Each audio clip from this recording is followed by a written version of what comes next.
It is fall here in the Lakes area. School has started. Football season is underway. And that got me thinking about all these kids that are going back to school. You know, a few years ago, kids are going to school and they're going to be graduating. It was looking pretty scary. The economy was doing really bad. We were in the recession. There were a lot of questions out there. I'm not saying everything's hunky-dory and everything's been saved, but it definitely looks a lot better right now than it did 4, 5, 6 years ago. Well, maybe 6 years ago, but it still looked pretty scary. But that got me thinking about these kids going to school and what kind of jobs they're going to be looking at when they get out of school if they want to stay local here in Becker County. I found this actual study that was done recently here, or a paper that was put together recently by West Central Initiative.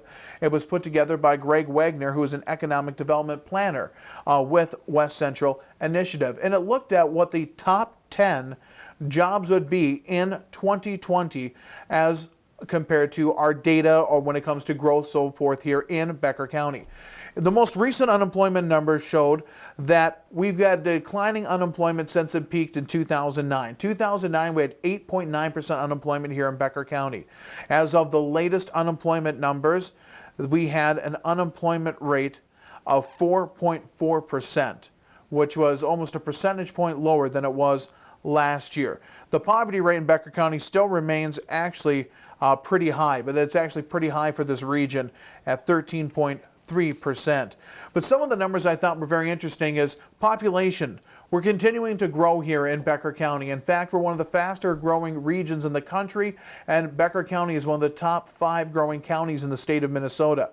Our county population went up by about 200 people in the last year in the unofficial census, bringing us an unofficial population of 33,167 people. However, we have a very high senior population at 18.8%, 65 plus or older. So that's going to play into some of those new jobs. Of course, when a lot of people think about jobs when they get out of school, money, how much are they going to make? Well, here in Becker County, the average wage per week for a full-time worker is $649, which is lower than the state average of $672.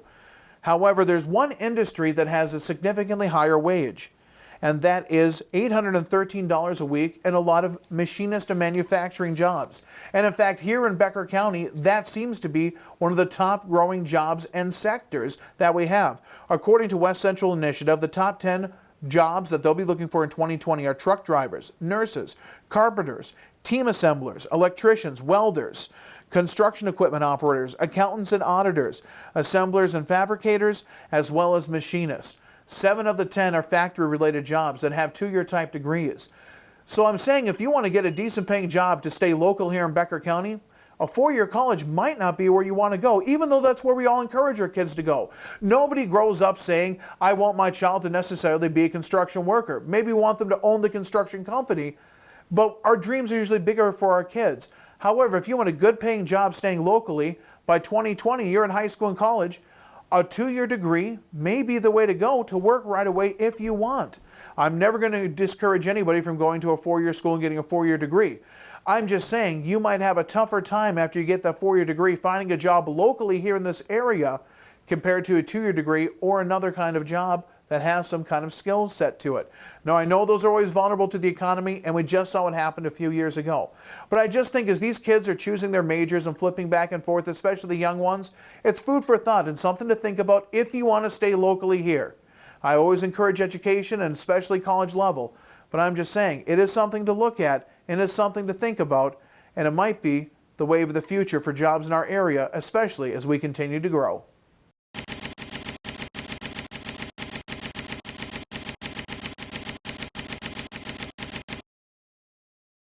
More and more Detroit Lakes radio listeners are switching their radio dials. When you're sad, they're great to listen to. When you're happy, they're great to listen to. At work, they're great to listen to, you know. Wait, 1041.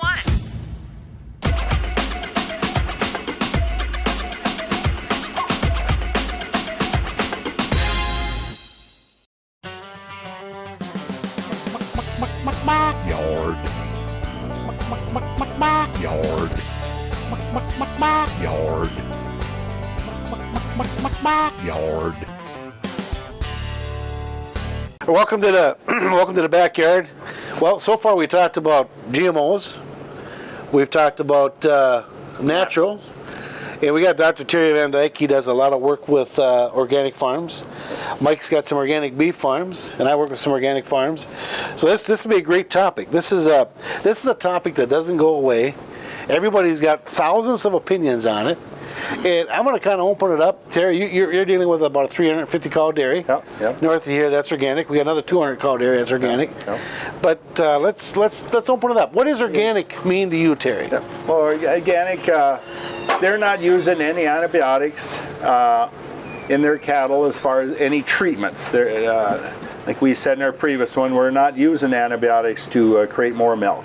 Antibiotics will be used in conventional dairies to treat diseases, just like we do with ourselves.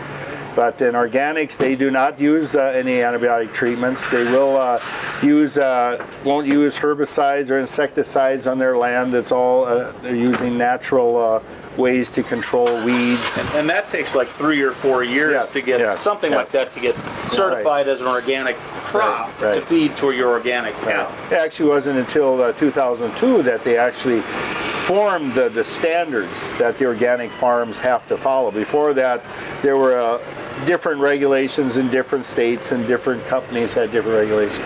So actually in 2002 is when they had a standardized rules or tests that they had to follow. So in that sense, it's relatively new. One thing that we have to realize too is just because it says grass-fed does not mean it's organic. You know, that's a misconception out there. You got any grass-fed? Well, yeah, almost all our livestock are grass-fed to one extent or the other. Sometime in that lactating cow's life, she more than likely was on grass in a lot of our situations. So. There's just some very specific guidelines, like Terry was saying, for organic, from how you can raise your feed, what you can feed, and what you can do when there is a health challenge with the cattle. And the organic producers still treat those cattle. They just take them out of their organic production system. You know, they realize they can't let that animal suffer with whatever its infection is, be it a pneumonia or just the common things that rarely happen but happen with livestock. And they treat them, and then they leave the organic system and just become conventional livestock at that point. Yep. No, they can't come back into the system. So it's a very regulated system. The guys that have switched over to organic, it's been a process. It's been it's been a trying ordeal on their soil to get it converted, to get their cows converted. And they're going to be relying more on their soils, getting their soils to provide a lot of the nutrients, and a good vaccination program on a organic herd is very important to prevent any problems, so we don't have anything to treat. Keep your animals healthy is even more important on an organic herd. And it's becoming more of a challenge for some of these guys. It certainly seems to be, as far as getting the nutrients back in the soils, because ever since the Clean Air Act in 1997, we don't have sulfur anymore coming with acid rain. And Mike, you're well aware of that and how that works with boron and sulfur and these coal burning plants and things like that. We're back in the before the World War. Well, everything was pretty rich. The soils were rich, and we only harvested a third of the crop or less that we harvest today. One thing that comes up with the organic and natural conversation is why does it cost more in the store? And it's real simple. I'll summarize it. It costs more to produce. Those